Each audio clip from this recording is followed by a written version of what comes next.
Last time on Dragon Ball Super, Goku, Vegeta, and Trunks traveled back in time to visit Planet Vegeta. They left the planet behind with hope as Frieza and King Cold are defeated. This adventure gave them interest in visiting other areas in time. Having now visited Vegeta's childhood, Goku is excited to visit his own with his friends. What kind of challenges will our heroes face? The mystical adventure is reborn now. The Monkey God and the Monkey King. What if Goku and Vegeta went back in time? Part 3.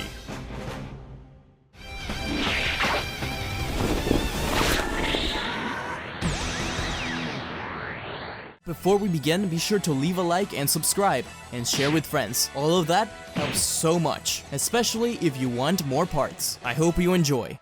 The time machine zoomed through space and time. Goku held onto it with excitement. Where would they go? Maybe the defeat of King Piccolo, or the Red Ribbon Army battle. His answers came when the time machine reappeared not too far from his old home at Mount Pautsu. The Saiyan hopped off, and Goku looked around for Bulma's car. She would be here any second now, right? But Goku heard something that made his heart drop. Goku! Hey Goku! Where are you, kid? Goku's eyes widened as he saw a short figure of his old grandfather Gohan. This was a fateful day, Goku remembered. The next morning he would find his grandfather dead. He didn't know it back then, but it was his Ozaru transformation that caused the destruction. Goku took a step forward, reaching out. He was pretty far away, but he wanted to get up close to his granddad. Trunks grabbed his shoulder and stopped him. Goku, things got really messy at Planet Vegeta. We should be careful not to be seen here, you know? Yeah, I know, Trunks. It's just that... Goku's voice was interrupted by a slam against his head. The Saiyan held his head in pain and looked back, expecting Vegeta to have hit him, but to his surprise, it was instead himself. Little kid Goku. Trunks slammed his own face against the time machine, giving up on being discreet. Vegeta crossed his arms, sizing up the child. He laughed at Kakarot, wondering how such a weakling could get this far. Goku patted himself on the head, but the kid stepped back, asking why they were stalking his granddad. Stalking? We aren't. You're Goku, right? We just wanted to see you and your granddad. The little kid looked at the three, focusing on Vegeta. That guy looked like bad news. But whatever it was, him and his grandpa could take care of it. Kid Goku threw a dead tiger over his head and led them towards the house. Once there, adult Goku gulped, waiting to see his grandfather. He remembered meeting him once more after he died, but it's been so long since then. Kid Goku knocked, and the doors swung open. The child jumped to hug his granddad. Oh, Goku, nice catch today. Who are these men you've brought by? Friends? Grandpa... You must be one of the young martial artists. Yes, I'm Grandpa Gohan nearly tumbled to the ground when Goku threw himself into a hug. Gohan was weirded out, but it was a surprising familiarity. He couldn't help but hug him back. Oh, it's good to meet you too. What are your names? I'm Son. Goldo, he's Goldo. I'm Ginyu, over there's Raccoon. We're traveling martial artists. Right. It's wonderful to meet you all. Do you want to stay for dinner? Goku, will you cook up that tiger? He was very wise, and Goku couldn't help but attentively listen to everything his grandpa said. There were even stories he didn't know about. Adventures with the Ox King and Roshi, many tales he never got to hear as a kid. Vegeta didn't care much for these stories, so instead, he took out little Goku for some sparring. He was very weak, but for some reason, Vegeta was compelled by the novice moves he used, and even noticed patterns still present in the adult Goku. Vegeta had to really watch himself not to hurt the kid, but it was obvious that Goku was learning as he and Vegeta sparred. While they were out, Grandpa Gohan shut the door and turned in a flash to grab Goku by the collar. I know there's something fishy here. Your ki is strange, and don't think I didn't notice you wearing that turtle uniform. Did you do something to Roshi? You also look like Goku. Are you his family? How did he end up in a ball to Earth? Well... His real name is Goku. What? You share a name?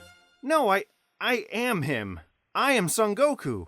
I know it must be hard to believe, but... Not at all, trust me. I've seen my fair share of strange things. I knew from the moment I felt your ki there was something familiar. You look tired, Goku. I need to tell you something. I'm sorry, but Kakarot! A huge roar shook the entire house, and Gohan swung the doors open once more. Goku had transformed into a giant monkey, and the forest was burning around him. Vegeta ran towards the house, unsure of what to do. He knew that Goku killed his grandfather in this form, and wasn't sure if he should intervene. Vegeta hadn't realized that it was a full moon while the two trained. Grandpa Gohan rushed towards the Ozaru, trying to stop him in any way he could, but it was useless, and would soon succumb to the ape, Goku. Trunks, one more time. Us going back in time created a new time whatever, right? Well, yeah, in theory that's how it always... Then this should be fine. Goku pulled back his arm, reminiscing on the last time he saw his grandpa. Gohan gasped and the Ozaru grabbed him and could crush him any second. Goku then pushed himself forward, grabbing onto the Ozaru's tail and slamming the beast against the ground with such force that it became unconscious instantly. Trunks jumped up, saving Gohan from the grip of the monster. Trunks hoped that Beerus would never find out about these little trips, because this is already the second timeline they've changed. But could he blame Goku? Was he really expected just to watch his grandfather die by his hand? Vegeta looked down at the unconscious Ozaru. Now he was getting a little nostalgic, and smirked. He could still feel his tail around his waist. He had an idea. The next morning, Grandpa Gohan woke up with a wet rag on his forehead and some bandages. He looked around the empty house. Maybe seeing the older Goku was just a dream. But then he heard something. Alright now, focus on your tail. Remember, your tail is the key. Grandpa Gohan opened the door and he was surprised to see the young Goku training alongside Vegeta while Trunks and Goku coached from the sidelines. Vegeta was training Goku how to nullify his tail weakness, the key to controlling the Ozaru form. It would take a long time for a kid like him to master this form. To Vegeta's surprise, he was getting it rather quickly. Vegeta realized that Kakarot had always been a prodigy. Vegeta and Kakarot told Kid Goku all about his Ozaru form, something he was completely unaware of. He just remembered waking up naked. Trunks ran to Gohan and explained exactly what Saiyans were, and to not worry, as they would teach Goku how to control it. Gohan was a little overwhelmed, so he sat down next to Trunks. Grandpa Gohan asked for Trunks' and Vegeta's relation to Goku, and Trunks awkwardly explained most of the events of Dragon Ball Z. Gohan, being such a simple man, couldn't fathom time travel, let alone aliens. But when he saw adult Goku smiling, he just knew it to be true. Gohan also told Trunks that he had been very brave in his future timeline. Oh, well, I couldn't have done it without Goku and the others, especially my master. I know how that is. Who was your master? Actually, he was Goku's son. His name was Son Gohan. That boy. I'm flattered, but I take it by then I must be long gone. Trunks stayed quiet, but Gohan nudged him and asked them to spar a little. All of them were having lots of fun. Gohan was very honored. A little over a month went on like this, and it was obvious that Kid Goku had become incredibly powerful thanks to his training with Vegeta and his adult self, leagues ahead of where he was in the original series. Kid Goku was knocked away by a purple blast, the Gallic Gun. Vegeta was holding back, obviously, so Goku laughed it off. But the kid looked at his hands and mimicked the Saiyan, firing his own small blast. Oh, great, Vegeta. Now we can learn the Gallic Gun instead of the Kamehameha. Huh, for the best too. Much better name. You're messing my little self up. Hey kids, don't go away. We'll be right back. And now back to our show. Finally, it was time to eat. Gohan made some incredible food for the lot. But the main event came about when little kid Goku stared at Goku and Vegeta all night, eyes darting back and forth. Finally, he laughed and asked, who is stronger? Well, I am. Don't make me laugh, Kakarot. Oh, is that another challenge? I really don't think we should. You're on, Kakarot. Goku and Vegeta rushed outside, instantly bursting into Super Saiyan. This fight was like nothing neither Gohan nor Kid Goku had ever seen. Their jaws dropped to the floor so fast. Grandpa Gohan looked down at Kid Goku, and then back up at the Golden Warrior. This much power was held inside little Goku. Each punch landed shook the earth a tiny bit more, but it was obvious to the two that this could not be finished like this. So, Super Saiyan God Super Saiyan was the move. Another punch and bam! The earth rumbled all around. Gohan was surprised to lose the key signature.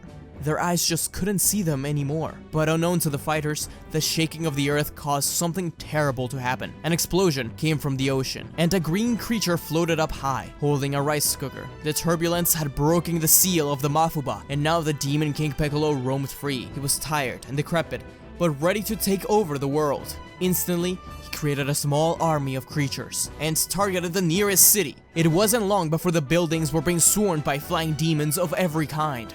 Goku and Vegeta stopped their fight instantly. They could feel a strange spike of ki. Vegeta recognized it as Piccolo's, but it was strange. It felt dark and vengeful. He asked Goku what was going on, and they turned to the others.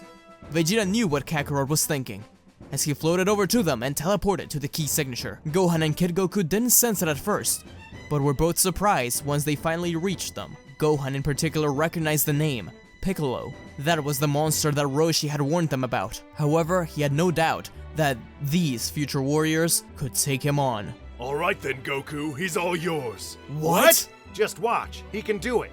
Ha! What are you? A little thing like you? Move out of the way or be crushed under the might of Demon King Piccolo. Goku was excited for the challenge, even if a little unsure. The kid rushed towards Piccolo, but Tambourine and Drum jumped onto him. Goku spun his expanding power pole in front of it, smashing the demons. As they flew off, Goku and Vegeta blasted them, but the army seemed endless, as Piccolo ordered his demons to attack and created even more. While Goku was stronger than most of them, he was being overwhelmed. It was then when Vegeta smirked and fired something to the sky. Burst open and mix! Trunks watched in awe as the artificial moon was created, asking Vegeta if he was insane, but Vegeta simply watched Goku transform. The monster attacked everything and everyone. Roars sounded off and the city shook, but Gohan was forced to dodge out of the way. Had Vegeta failed? Kid, remember what I taught you? You're in there somewhere. Focus on your tail. Goku kept rampaging on. That was until adult Goku saved Gohan from being stomped on and flew up high to face the Ozaru. The monster's eyes focused on the old man, and his heart began to beat faster and faster. Then, snap. A voice came from the monster, a deep, terrifying one. I've got it. I can do it. In an instant, the Ozaru focused on the army and stomped on them, firing mouth blasts. The heroes still needed to be careful, but Goku was controlling the Ozaru. Slowly, Piccolo's army was defeated, and the demon began to shake in fear. But he could take Goku on, right? Him and whatever army was left attacked the monster, but couldn't get through to him no matter how hard they tried. Piccolo realized, much as he did in the Saiyan arc, that it must be this moon that caused the transformation. Piccolo attempted to destroy it, but to no avail. Goku realized what Piccolo was trying to do. The young Saiyan thought he'd like a challenge. Can you make the moon go away? I want to fight him one-on-one. No transformations. Spoken like a true Saiyan. Vegeta retracted the moon, and Goku went back to normal, naked. Vegeta threw a pair of pants at Goku, and the battle began once more. In this state, Goku was around Piccolo's power, but not there just yet. Even so, Piccolo was demoralized, to the point where he couldn't fight at his best. In a last-ditch effort to win, Piccolo rose up to the sky and fired one final attack. Goku was tired, beat, and hurt. Could he win? Listen to me. You can beat him easily. I've seen what you can do with your power. You can win because you're a Saiyan raised on Earth. You can win because you are Son Goku! Goku nodded and faced Piccolo. For a second, Goku's eyes glimmered yellow, as if the power of the Ozaru was still within him. His aura burst open, surprising the rest. Then a pink orb of ki charged up, and Goku fired it with full force. The Gallic gun didn't even struggle. It simply burst through the blast and reached Piccolo, sending him hurling down. In his dying breath, Piccolo birthed one more offspring, but to his surprise, he watched as Trunks caught the egg. King Piccolo then died. Kid Goku smiled to his friends, and the older Goku patted him on the head. This had been an awesome adventure, but it was about time for them to leave.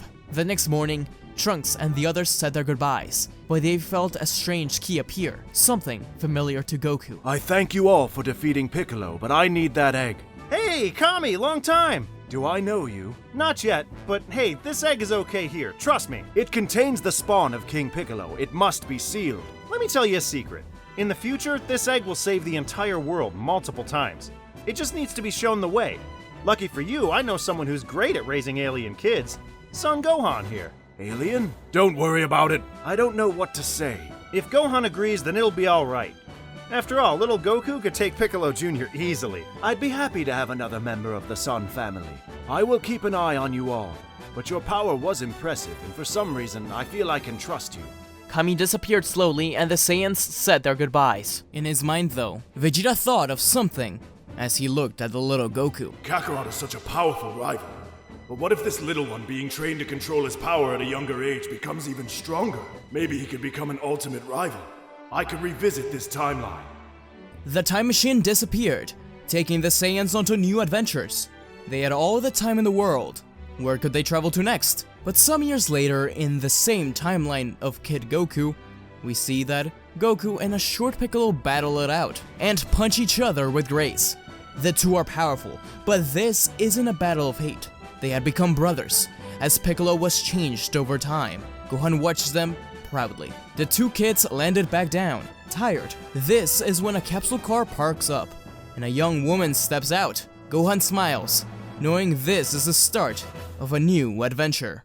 Thanks for watching, everyone. I really hope you enjoyed this brand new episode of What If Goku and Vegeta Travel Through Time? This is one of my most popular series, and I really enjoy doing it. I think it's a lot of fun. Be sure to like, share, comment, and subscribe. Of course, if you hadn't watched my last What If, be sure to check it out in the description below as well, or in the iCard over here.